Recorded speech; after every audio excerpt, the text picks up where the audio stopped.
ನಮಸ್ಕಾರ ವಿದ್ಯಾರ್ಥಿಗಳೇ, maths easy YouTube ಚಾನಲ್ಗೆ ಎಲ್ಲರಿಗೂ ಸುಸ್ವಾಗತ. ನಾನು ನಿಮ್ಮ ಮಂಜುನಾಥ್ ಟೀಚರ್. ಎಲ್ಲ ಮಕ್ಕಳಿಗೂ 8ನೇ ತರಗತಿ ಗಣಿತ ಪಾಠಗಳಿಗೆ ಸುಸ್ವಾಗತವನ್ನು ಕೋರುತ್ತಾ ಇಂದು ನಾವು ಸಂಖ್ಯೆಗಳೊಂದಿಗೆ ಆಟ ಎಂಬ ಪಾಠದಲ್ಲಿರುವಂಥ ಪೀಠಿಕೆ ಬಗ್ಗೆ ನಾವು ತಿಳ್ಕೊಳ್ಳೋಣ. Let watch this video.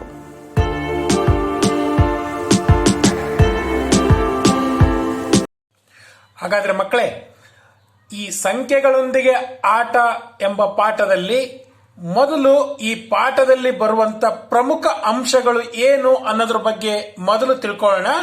ಹಾಗಿದ್ದ ಮೇಲೆ ಮಕ್ಕಳೇ, ಈ ಪಾಠದಲ್ಲಿ ಬರುವಂತ ಪ್ರಮುಖ ಅಂಶಗಳು ಯಾವ್ಯಾವು ಅನ್ನೋದ್ರ ಬಗ್ಗೆ ಮೊದಲು ನಾವು ತಿಳ್ಕೊಳ್ಳೋಣ. ಮಕ್ಕಳೇ, ನೀವು ಈಗಾಗಲೇ 6, 7ನೇ ತರಗತಿಯಲ್ಲಿ ಸಂಖ್ಯಾ ಪದ್ಧತಿಯಲ್ಲಿ ವಿವಿಧ ಸಂಖ್ಯೆಗಳು ಯಾವ್ಯಾವು ಬರ್ತವೆ ಅನ್ನೋದ್ರ ಬಗ್ಗೆ ನಿಮಗೆ ಗೊತ್ತಿದೆ, ಹೌದ್ ತಾನೆ?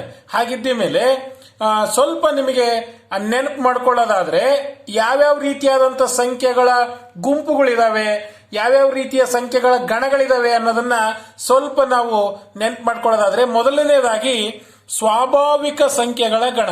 ಸ್ವಾಭಾವಿಕ ಸಂಖ್ಯೆಗಳ ಗಣ, ಹೌದ್ ತಾನೆ? ಸಂಖ್ಯೆಗಳ ಗಣವನ್ನು ನಾವು ಪರಿಚಯಿಸಬೇಕಾದಾಗ ಮೊದಲು ನಾವು ಸ್ವಾಭಾವಿಕ ಸಂಖ್ಯೆಗಳ ಗಣವನ್ನೇ ಮೊದಲು ಪರಿಚಯಿಸೋದು, ಹೌದ್ ತಾನೆ? ಆಗಿದ್ದ ಮೇಲೆ ಸ್ವಾಭಾವಿಕ ಸಂಖ್ಯೆಗಳ ಗಣ ಅಂದ್ರೇನು? ಎಕ್ಸಾಂಪಲ್ ಕೊಡೋದಾದ್ರೆ, ಉದಾಹರಣೆ, ಇದಕ್ಕೆ ಎನ್ ಅನ್ನ ಸೂಚಿಸ್ತೀವಿ. 1, 2, 3, 4 ಈ ರೀತಿ ಅನಿಯಮಿತವಾಗಿರುವಂತ, ಹೌದ್ ತಾನೆ? ಅನಿಯಮಿತವಾಗಿರುವಂತ ಎಷ್ಟೇ ಸಂಖ್ಯೆಗಳು ಇರಬಹುದು, ಹೌದ್ ತಾನೆ? ಹಾಗಾಗಿ ಈ ರೀತಿಯಾದಂತ ಸಂಖ್ಯಾ ಗಣವನ್ನು ನಾವೇನಂತ ಕರಿತೀವಿ? ಸ್ವಾಭಾವಿಕ ಸಂಖ್ಯೆಗಳ ಗಣ ಅಂತ ನಾವು ಕರಿತೀವಿ. ಈ ಸ್ವಾಭಾವಿಕ ಸಂಖ್ಯೆಗಳ ಗಣವನ್ನ ಎನ್ ನಿಂದ ಸೂಚಿಸ್ತೀವಿ.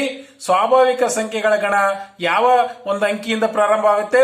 1ರಿಂದ, ಹೌದ್ ತಾನೆ? 1, 2, 3, 4 ಈ ರೀತಿ ಎಷ್ಟು ಸಂಖ್ಯೆ ಆದ್ರೂ ಇರಬಹುದು, ಹೌದ್ ತಾನೆ? ಕೌಂಟ್ಲೆಸ್, ಹೌದ್ ತಾನೆ? ಎಣಿಸಲಾರದಷ್ಟು ಸಂಖ್ಯೆಗಳನ್ನ ನಾವು ಸಂಖ್ಯೆಗಳ ಗಣವನ್ನ ನಾವೇನಂತ ಕರಿತೀವಿ? ಸ್ವಾಭಾವಿಕ ಸಂಖ್ಯೆಗಳ ಗಣ ಅಂತ ನಾವು ಕರಿತೀವಿ. ಓಕೆ, ಈಗ 2ನೇ ಸಂಖ್ಯೆಗಳ ಗಣದ ಬಗ್ಗೆ ನಾವು ತಿಳ್ಕೊಳ್ಳೋಣ.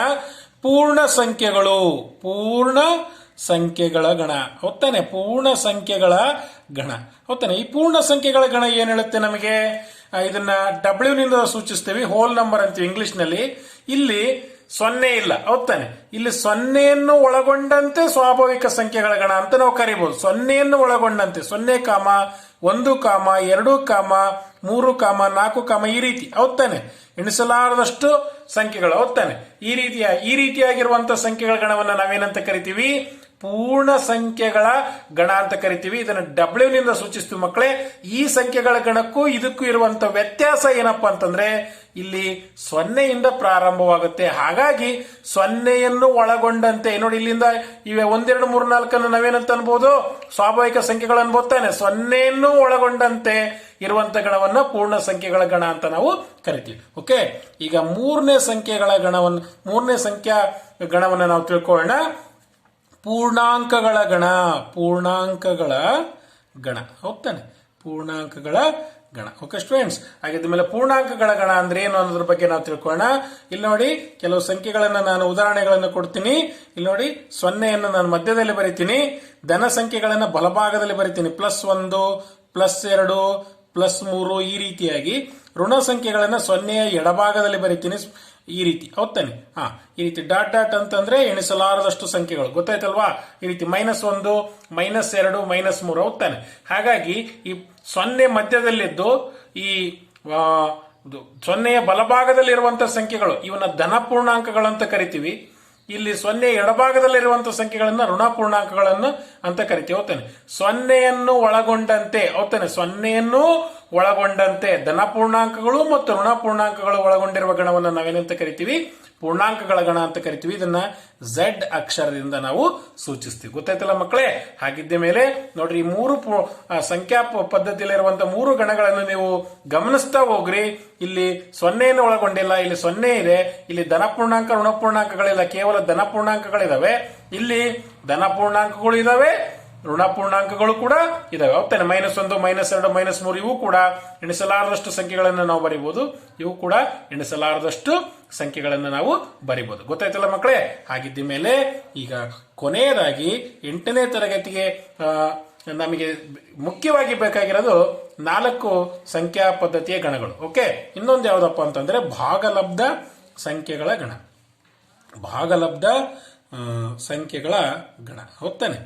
ಭಾಗಲಬ್ಧ ಸಂಖ್ಯೆಗಳ ಗಣವನ್ನ ಇಲ್ಲಿ ನೋಡಿ, ಉದಾಹರಣೆಗೆ ನಾವು 1/2 ಹೋಗ್ತಾನೆ, 1/2, ಅದೇ ರೀತಿಯಾಗಿ 1/3 ಈ ರೀತಿಯಾದಂತಹ ಸಂಖ್ಯೆಗಳು ಏನಿದಾವಲ್ಲ ಇವನ್ನ ನಾವು ಭಾಗಲಬ್ಧ ಸಂಖ್ಯೆಗಳು ಅಂತ ಕರಿತೀವಿ.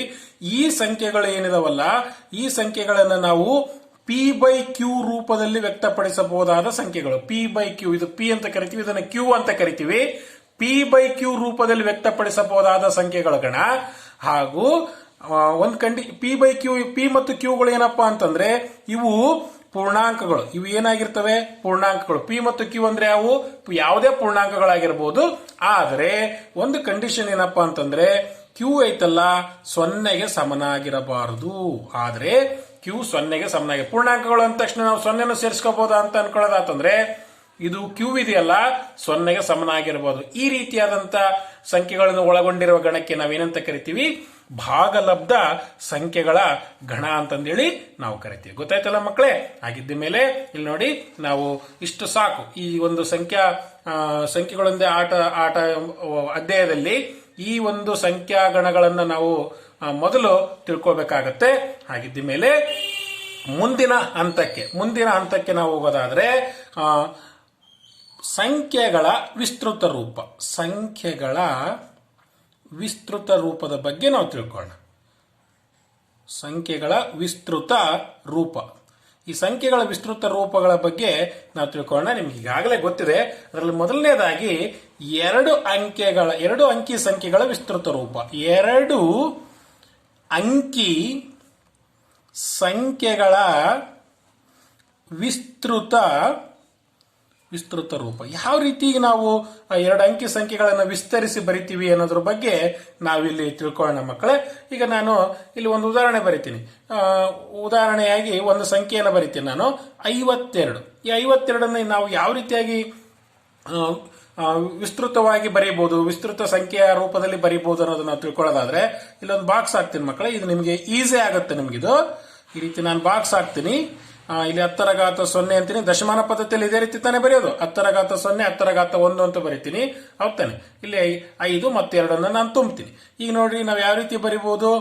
ಈ ಬಲಭಾಗದಿಂದ ಬರ್ಕೊಳ್ತಾ ಬರೋಣ. 2 × 10⁻0 ಪ್ಲಸ್ 5 × 10⁻1. ಹೌದಾನೆ? ನೋಡಿ, ಇದು 52 ಸಂಖ್ಯೆಯ ಒಂದು ವಿಸ್ತೃತ ರೂಪ. ಹೌದಾನೆ? ಅದೇ ರೀತಿಯಾಗಿ 37 ನಾನು ಯಾವ ರೀತಿ ಬರಿಬಹುದು? ನೇರವಾಗಿ ಬರಿಬಹುದಲ್ವಾ? 3 × 10⁻1 ಪ್ಲಸ್ 7 × 10⁻0. ಹೌದಾ? ಈ ರೀತಿಯಾಗಿ ನಾವು 2 ಅಂಕಿ ಸಂಖ್ಯೆಗಳ ವಿಸ್ತೃತ ರೂಪವನ್ನು ನಾವು ಈ ರೀತಿಯಾಗಿ ಬರಿಬಹುದು. ಹಾಗಿದ್ದ ಮೇಲೆ ಯಾವುದೇ 2 ಸಂಖ್ಯೆ ಆಗಿರ್ಬೋದು. ನೋಡ್ರಿ, ನಾನು ಇವು 2 ಉದಾಹರಣೆಗಳನ್ನ ನಾನು ತಗೊಂಡಿದ್ದೀನಿ. ಯಾವುದೇ 2 ಸಂಖ್ಯೆ ಅನ್ನೋದಾತಂದ್ರೆ ಎ ಮತ್ತು ಬಿ ಅಂತ ತಗೊಳ್ತೀನಿ. ಎ ಮತ್ತು ಬಿ ಅಂಕಿಗಳಿಂದಾದ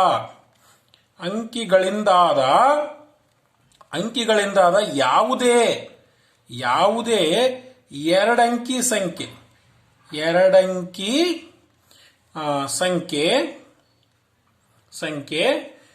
ಎ ಬಿ ಆದರೆ, 2 ಅಂಕಿ ಸಂಖ್ಯೆ ಎ ಬಿ ಆದರೆ, 2 ಅಂಕಿ ಸಂಖ್ಯೆ ಎ ಬಿ ಆದರೆ ಮಕ್ಕಳೇ ಇಲ್ಲಿ ನೋಡ್ರಿ, ಎ ಬಿ ಅಂತ ನಾನು ಬರೀತೀನಿ. ಇದು ಯಾವುದೇ 2 ಅಂಕಿ ಸಂಖ್ಯೆ ಇಲ್ಲ. ನೀವು 2 ಉದಾಹರಣೆ ತಗೊಂಡಿದ್ದೀನಿ. ಯಾವುದೇ 2 ಅಂತ ಅನ್ಕೊಳ್ರಿ ನೀವು.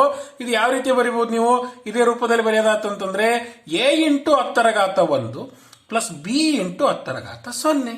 ಹೌದಾನೆ? ಈ ರೀತಿ ಬರಿಬಹುದಲ್ಲ?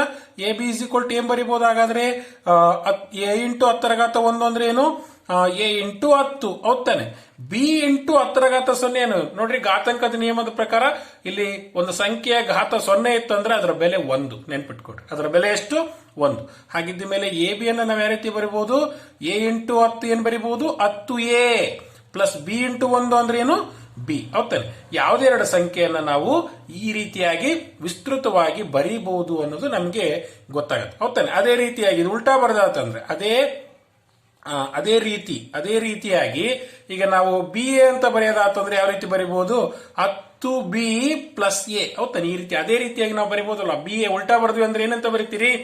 10b plus A. ಗೊತ್ತಾಯ್ತಲ್ಲ ಮಕ್ಕಳೇ? 2 ಅಂಕಿ ಸಂಖ್ಯೆಯನ್ನ ನಾವು ಯಾವ ರೀತಿಯಾಗಿ ವಿಸ್ತೃತವಾಗಿ ಬರೀಬಹುದು ಅನ್ನೋದು ನಿಮಗೆ ಗೊತ್ತಾಗಿದೆ ಅಂತ ಅನ್ಕೊಳ್ತೀನಿ. ಹಾಗಿದ್ದ ಮೇಲೆ ಮೂರಂಕಿ ಸಂಖ್ಯೆಗಳ ವಿಸ್ತೃತ ರೂಪವನ್ನು ಯಾವ ರೀತಿಯಾಗಿ ಬರಿಬಹುದು ಅನ್ನೋದ್ರ ಬಗ್ಗೆ ನಾವು ತಿಳ್ಕೊಳ್ಳೋಣ. ಓಕೆ, ಮೂರಂಕಿ ಸಂಖ್ಯೆಗಳ ವಿಸ್ತೃತ ರೂಪ. ಓಕೆ ಮಕ್ಕಳೇ, ಎರಡಂಕಿ ಸಂಖ್ಯೆಯನ್ನು ನಾವು ಯಾವ ರೀತಿ ವಿಸ್ತೃತ ರೂಪವಾಗಿ ಬರೆದಿದ್ವೋ ಅದೇ ರೀತಿಯಾಗಿ ಮೂರಂಕಿ ಸಂಖ್ಯೆಗಳ ವಿಸ್ತೃತ ರೂಪವನ್ನು ಯಾವ ರೀತಿ ಬರಿಬಹುದು ಅಂತೇಳಿ. ಈಗ ನಾನು ಒಂದು ಸಂಖ್ಯೆ ಉದಾಹರಣೆ ಕೊಟ್ಕೊಂಡು ನಾನು ಹೇಳ್ತೀನಿ ನಿಮಗೆ. ಎಕ್ಸಾಂಪಲ್ 351 ಅನ್ನೋ ಒಂದು ಸಂಖ್ಯೆಯನ್ನು ನಾನು ಇಲ್ಲಿ ಬರೆದಿದ್ದೀನಿ. ನಿಮ್ಗೆ ಗೊತ್ತಿದೆ, ಎರಡಂಕಿ ಸಂಖ್ಯೆಯಲ್ಲಿ ಯಾವ ರೀತಿಯಾಗಿ ನಾವು ಬರೆದಿದ್ವೋ ಅದೇ ರೀತಿಯಾಗಿ ಮೂರಂಕಿ ಸಂಖ್ಯೆಯಲ್ಲೂ ಕೂಡ ಅದೇ ರೀತಿನೇ ಬರೀಬೇಕು. ಗೊತ್ತಿದೆಯಲ್ಲ ನಿಮಗೆ, 7ನೇ ಕ್ಲಾಸ್ನಲ್ಲಿ ಇದೆಲ್ಲ ಕಲ್ತಿದ್ದೀರಿ. 10⁻0, 10⁻1, 10⁻2 ಹೌದಾನೆ. ಈ ರೀತಿ ನಾ ಬರ್ಕೊಳ್ತೀನಿ, 3, 5, 1 ಈ ರೀತಿ ಬರ್ಕೊಳ್ತೀನಿ. ಈಗ ವಿಸ್ತೃತ ರೂಪ ಬರಿಬಹುದಲ್ಲ ನೋಡ್ರಿ. 1 × 10⁻0 ಪ್ಲಸ್ 5 × 10⁻1 ಪ್ಲಸ್ 3 × 10⁻2. 3 × 10⁻2 ಗೊತ್ತಾಯ್ತಲ್ಲ ಮಕ್ಕಳೇ. ಹಾಗಿದ್ದ ಮೇಲೆ 3 × 10⁻2 ಅಂದ್ರೆ ಏನು ನೋಡಿ, 10 ಎಷ್ಟು 100. 5 × 10⁻1 ಅಂದ್ರೆ ಎಷ್ಟು 10. 1 ಇಂಟು ನಿಮ್ಗೆ ಈಗಾಗಲೇ ಹೇಳಿದ್ದೆ, ಯಾವುದೇ ಒಂದು ಸಂಖ್ಯೆಯ ಘಾತ 0 ಇದ್ರೆ ಎಷ್ಟು ಬೇರೆ 1 ನೆನ್ಪಿಟ್ಕೊಳ್ಳಿ. ಹೌದಾನೆ. ಹೌದಾನೆ. ಈ ರೀತಿಯಾಗಿ ನಾವು ವಿಸ್ತೃತವಾಗಿ ಬರಿಬಹುದಲ್ವಾ. ಇದನ್ನ ನಾವು 100 × 3 ನೋಡ್ರಿ, 100 × 3 300, 5 × 5 50, 1 1 ಹೌದಾನೆ. ಈ ರೀತಿಯಾಗಿ 351 ಬರುತ್ತೆ. ಗೊತ್ತಾಯ್ತಲ್ವಾ. ಈ ರೀತಿಯಾಗಿ ನಾವು ಒಂದು ಸಂಖ್ಯೆಯನ್ನು, ಮೂರಂಕಿ ಸಂಖ್ಯೆಯನ್ನು ವಿಸ್ತೃತವಾಗಿ ನಾವು ಬರಿಬಹುದು. ಗೊತ್ತಾಯ್ತಲ್ಲ ಮಕ್ಕಳೇ. ಆಗಿದ್ದ ಮೇಲೆ ಈಗ ನಾವು ಯಾವುದೇ ಸಂಖ್ಯೆ ಆಗಿರಬಹುದು, ಯಾವುದೇ ಸಂಖ್ಯೆಯನ್ನು ನಾವು ಯಾವ ರೀತಿಯಾಗಿ ನಾವು ಸಾಮಾನ್ಯೀಕರಣವಾಗಿ ಬರಿಬಹುದು ಅನ್ನೋದನ್ನ ನಾವು ತಿಳ್ಕೊಳ್ಳೋದಾತಂದ್ರೆ A, B ಮತ್ತು C ನೋಡ್ರಿ, ಯಾವುದೇ ಸಂಖ್ಯೆಗಳಾಗಿರ್ಬೋದು, ಅಂಕಿಗಳಿಂದಾದ ಮೂರಂಕಿ ಸಂಖ್ಯೆ ABC ಹೌದಾನೆ. ಮೂರಂಕಿ ಸಂಖ್ಯೆ ಯಾವುದು ABC ಆದರೆ ABC ಯಾವ ರೀತಿ ಬರೀತೀರಿ ನೀವು? ಹಂಗಾದ್ರೆ A × 10⁻2 ಹೌದಾನೆ, B × 10⁻1 ಹೌದಾನೆ, C × 10⁻0 ಹೌದಲ್ವಾ. ಈ ರೀತಿ ಬರಿತಿರ್ತಾನೆ. ಹಾಗಿದ್ದ ಮೇಲೆ ಮಕ್ಕಳ ಏನಂತ ಬರೀತೀರಿ? ABC A × 10⁻2 ಅಂದ್ರೆ ಎಷ್ಟು 100 ತಾನೆ. B × 10⁻1 ಅಂದ್ರೆ ಎಷ್ಟು 10. C × 10⁻0 ಅಂದ್ರೆ ಎಷ್ಟು 1 ಹೌದಾನೆ. ಓಕೆ ಮಕ್ಕಳ, ಆಗಿದ್ದ ಮೇಲೆ ABC ಏನ್ ಬರೀಬಹುದು? 100 × A 100A, 10 × B 10B ಹೌದಲ್ವಾ, ಪ್ಲಸ್ C ಹೌದಾನೆ. ಈ ರೀತಿ ಬರೀಬಹುದು. ಅದೇ ರೀತಿಯಾಗಿ ನಾವು CAB ಬರೆಯೋದಾತಂದ್ರೆ, CAB ನೋಡ್ರಿ, ABC ಈ ರೀತಿ ಬರ್ತೀವಿ. CAB ಬರೆಯೋದಾತಂದ್ರೆ ಹೆಂಗ್ ಬರೀತೀರಿ? 100 × C 10 × A B plus B ಹೌದಲ್ವಾ. ಅದೇ ರೀತಿ BCA ಯಾವ ರೀತಿ ಬರೀತೀರಿ? BCA ಯಾವ ರೀತಿ ಬರೀತೀರಿ ನೀವು? 100 × B plus 10C plus A ಹೌದಾನೆ. ಈ ರೀತಿಯಾಗಿ ಮೂರಂಕಿ ಸಂಖ್ಯೆಯನ್ನು ನಾವು ವಿಸ್ತೃತವಾಗಿ ಬರಿಬಹುದು. ಗೊತ್ತಾಯ್ತಲ್ಲ ಮಕ್ಕಳೇ. ಎರಡಂಕಿ ಸಂಖ್ಯೆ ಮತ್ತು ಮೂರಂಕಿ ಸಂಖ್ಯೆಯನ್ನು ಯಾವ ರೀತಿಯಾಗಿ ಬರಿಬಹುದು ಅನ್ನೋದು ನೀವು ಈಗಾಗಲೇ ತಿಳ್ಕೊಂಡಿದ್ದೀರಿ. ಆಗಿದ್ದ ಮೇಲೆ ಈಗ ಮುಂದಿನ ಹಂತಕ್ಕೆ ನಾವು ಹೋಗೋಣ. ಮುಂದಿನ ಹಂತದಲ್ಲಿ ಮಕ್ಕಳೇ, ಈಗ ನಾವು ಕಲ್ತ್ಕೊಂಡಿದೀವಲ್ಲ, ಇವನ್ನ ಪ್ರಯತ್ನಿಸಬಹುದು ತಾನೆ. ಈ ಸಂಖ್ಯೆಗಳನ್ನ ನಾವು ವಿಸ್ತೃತ ರೂಪದಲ್ಲಿ ಪ್ರಯತ್ನಿಸಬಹುದಲ್ಲ. ನೋಡ್ರಿ, ಪ್ರಶ್ನೆ ಏನಾಗಿದೆ? ಕೆಳಗಿನವುಗಳನ್ನು ವಿಸ್ತೃತ ರೂಪದಲ್ಲಿ ಬರೆಯಿರಿ ಅಂತ ಹೇಳಿದರು. ವಿಸ್ತೃತ ರೂಪದಲ್ಲಿ ನಾವು ಬರೆಯಬೇಕು. ಓಕೆ, ಒಂದನೇ ಪ್ರಶ್ನೆ ಏನಪ್ಪಾ? 25 ಅಲ್ವಾ? 25 ಯಾವ ರೀತಿ ಬರೀತೀರಿ ನೀವು? 2 × 10⁻1 ಪ್ಲಸ್ 5 × 10⁻0 ಈ ರೀತಿ ಬರೀಬಹುದು. ಹೌದಾ? ಇಲ್ಲ ಅಂತಂದ್ರೆ ನಿಮಗೆ ಗೊತ್ತಾಗ್ಲಿಲ್ಲ ಅಂತಂದ್ರೆ ಏನ್ ಮಾಡ್ರಿ? ಈ ರೀತಿ ಬಾಕ್ಸ್ ಹಾಕೊಳ್ಳಿ. ಈ ರೀತಿ ಬಾಕ್ಸ್ ಹಾಕೊಂಡು 10⁻0 10⁻1 ನಾನು ಯಾವ ರೀತಿ ಬರಿತೀನೋ ಅದೇ ರೀತಿ ಬರ್ಕೊಳ್ತಾ ಹೋಗ್ರಿ. ಹೌದಾನೆ. 5 2 ಈ ರೀತಿ ಬರ್ಕೊಳ್ತಾ ಹೋಗಿ. ಈ ರೀತಿ ನಾವು ಬಹಳ ಸುಲಭವಾಗಿ ವಿಸ್ತರಿಸಬಹುದು. ಹೌದಲ್ವಾ? ಎರಡನೇ ಸಂಖ್ಯೆ ಯಾವುದು? 73. 73 ಯಾವ ರೀತಿ ವಿಸ್ತರಿಸ್ತೀರಿ?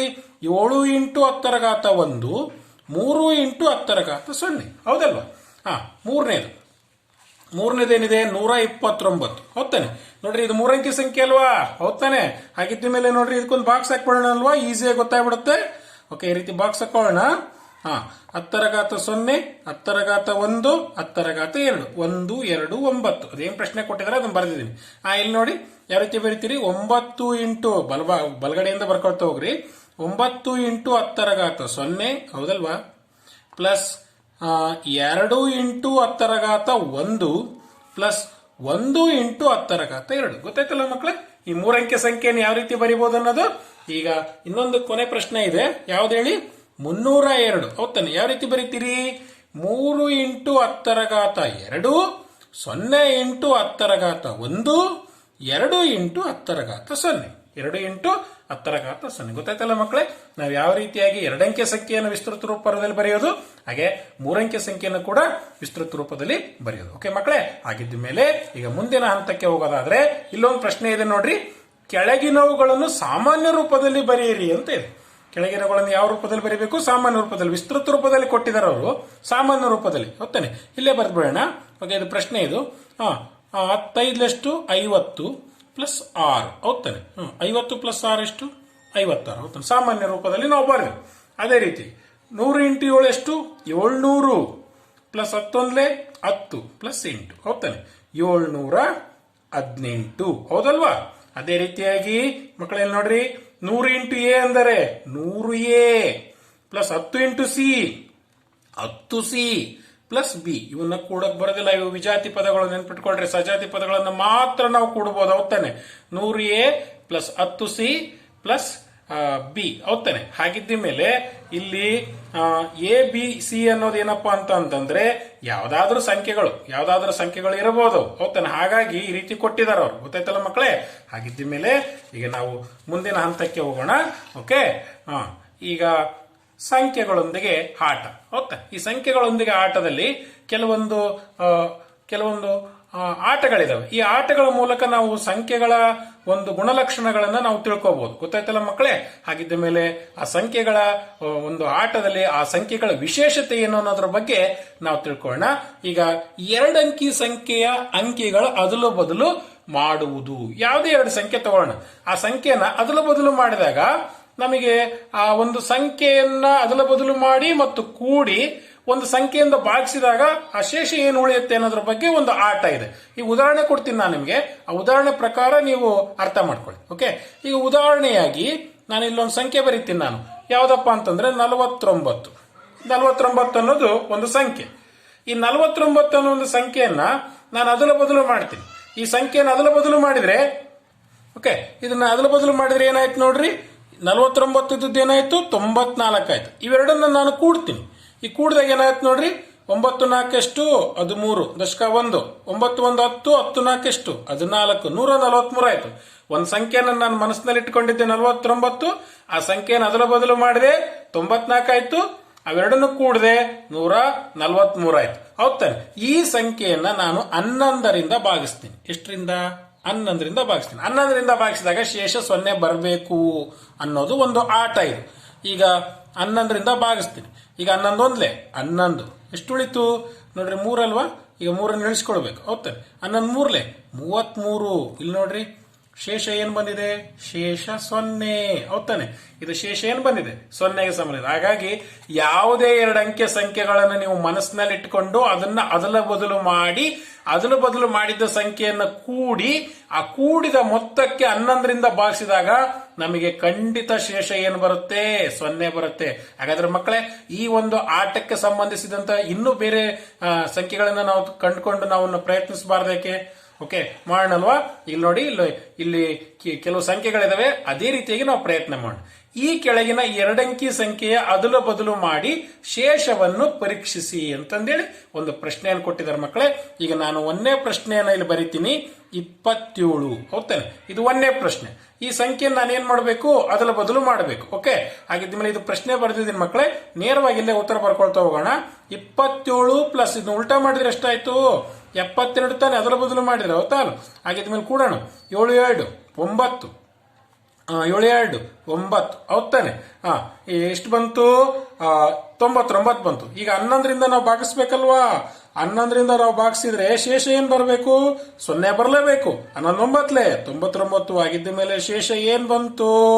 0 ಬಂದಿದೆ. ಶೇಷ ಏನಾಗಿದೆ? 0 ಬಂದಿದೆ. ಅದೇ ರೀತಿಯಾಗಿ 2ನೇ ಲೆಕ್ಕ ಮಾಡೋಣ ಅಲ್ವಾ? 39. ಓಕೆ, 39ನ್ನ ನಾವು ಅದಲು ಬದಲು ಮಾಡಿ ಏನಾಯ್ತಿದು? 93 ಆಯ್ತು. ಹೌದಾನೆ, 9 3 12, 10 10 10 3 13. ಹೌದಲ್ವಾ? ಹಾಗಿದ್ದ ಮೇಲೆ ಇದನ್ನ ಯಾವ ಸಂಖ್ಯೆಯಿಂದ? ಎಲ್ಲಾ ಸಂಖ್ಯೆಗಳನ್ನು 11ರಿಂದನೇ ಭಾಗಿಸ್ಬೇಕಿಲ್ಲಿ. ಹೌದಾನೆ, 11ರಿಂದ ಭಾಗಿಸೋಣ.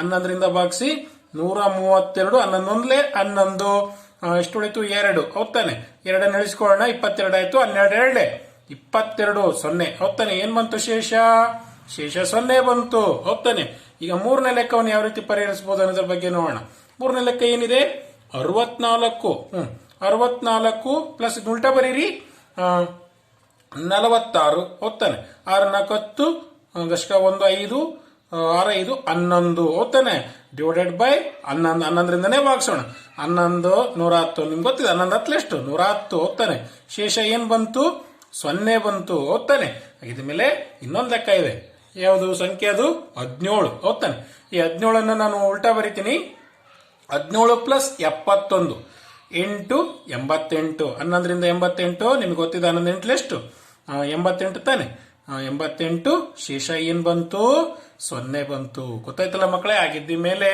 ನೀವು ಯಾವುದೇ ಸಂಖ್ಯೆಯನ್ನ ನೀವು ಮನಸ್ಸಿನಲ್ಲಿ ಇಟ್ಕೊಂಡು ಅದನ್ನ ಅದಲು ಬದಲು ಮಾಡಿ ಆ ಎರಡೂ ಸಂಖ್ಯೆಗಳನ್ನು ಕೂಡಿ 11ರಿಂದ ಭಾಗಿಸಿದಾಗ ನಿಮಗೆ ಕೊನೆಗುಳಿಯೋದೇನು ಶೇಷ ಅರ್ಥ ಆಗಿದೆ ಅಂತ ಅನ್ಕೊಳ್ತೀನಲ್ವಾ ನೀವು ಕೂಡ ಬೇರೆ ಸಂಖ್ಯೆಗಳನ್ನು ನೀವು ಈ ಸಂಖ್ಯೆಗಳನ್ನು ಬಿಟ್ಟು ಬೇರೆ ಸಂಖ್ಯೆಗಳನ್ನ ಪ್ರಯತ್ನವನ್ನ ಮಾಡಬೇಕು ಓಕೆ ಮಕ್ಕಳೇ ಈ ಮೊದಲನೇ ಅಧ್ಯಾಯದಲ್ಲಿ ನಾವು ವಿವಿಧ ಸಂಖ್ಯಾ ಗಣಗಳ ಬಗ್ಗೆ ಒಂದು ಪರಿಚಯ ಸಂಖ್ಯೆಗಳನ್ನ ವಿಸ್ತೃತ ರೂಪದಲ್ಲಿ ಯಾವ ರೀತಿಯಾಗಿ ಬರೆಯೋದು ಹಾಗೆ ಸಂಖ್ಯೆಗಳ ಒಂದು ಆಟದಲ್ಲಿ ನಾವು ಅದಲ ಬದಲು ಮಾಡಿ ಆ ಸಂಖ್ಯೆಯನ್ನು ಕೂಡಿ ಮತ್ತು 11ರಿಂದ ಭಾಗಿಸಿದಾಗ ಉಳಿಯುವಂತ ಶೇಷ 0 ಆಗಿರುತ್ತೆ ಅನ್ನೋದ್ರ ಬಗ್ಗೆ ನಾವು ತಿಳ್ಕೊಂಡಿದ್ವಿ ಈಗ ಮುಂದಿನ ಒಂದು ಅವಧಿಯಲ್ಲಿ ಮತ್ತೆ ಈ ಸಂಖ್ಯೆಗಳ ಆಟದಕ್ಕೆ ಸಂಬಂಧಿಸಿದಂತ ಮತ್ತೆ ಬೇರೆ ಬೇರೆ ರೀತಿಯಾದಂತಹ ಚಟುವಟಿಕೆಗಳನ್ನು ನಾವು ಕಲ್ತ್ಕೊಳ್ಳೋಣಲ್ವಾ ಎಲ್ಲರಿಗೂ ಧನ್ಯವಾದಗಳು